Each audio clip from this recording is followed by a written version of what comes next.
Okay, so you need to know these pieces of information. You need to know the cost of improvements per acre. Everything is in per acre. You need to know your current forage production in acres. You need to know your expected increase. And you need to know your interest rate and your lifetime of returns. So interest and return lifetime.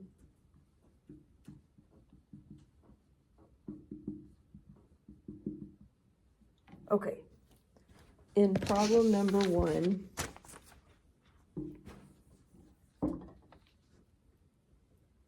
our cost of improvements is $63 an acre. Our current production is 300 pounds of usable forage.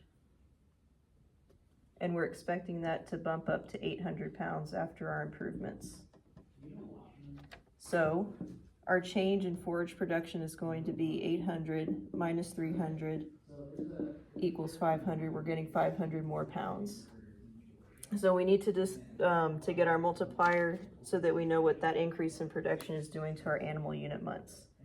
That's going to look like 500, which was our increase in production, over 600, which is going to be 1 animal unit month's worth of forage.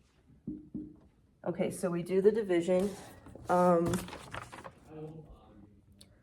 that came out for me as 0.833 repeating. Okay, why do we care about that? This number that we just got is going to be our multiplier for our return on investment.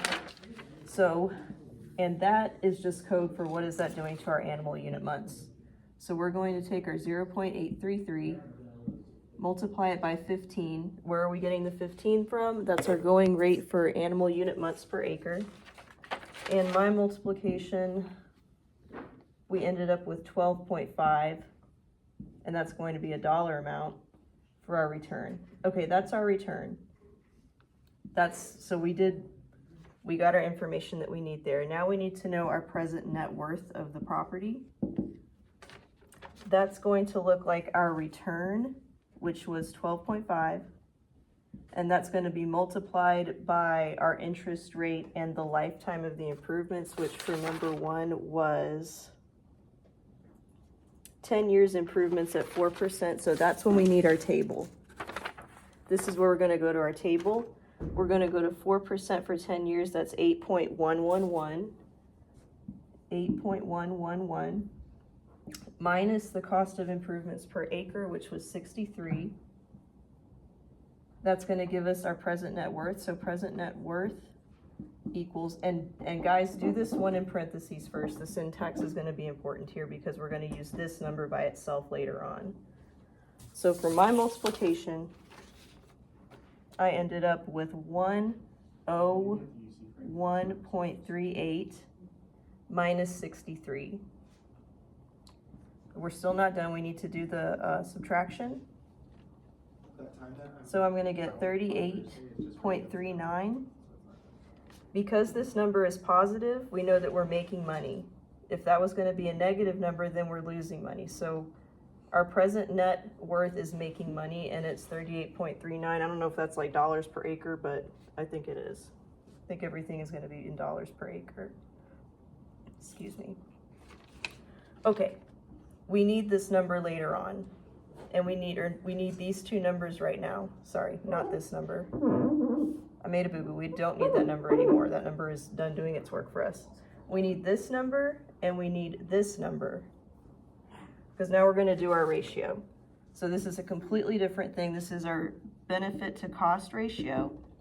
And what that's going to look like is the cost of our return multiplied by our interest rate over years. That's how we got this number, 101.38 over our cost per acre, which is 63. And the math worked out for me as 1.61. And if we remember, the golden rule about this is if it's less than 1, it's not economically feasible.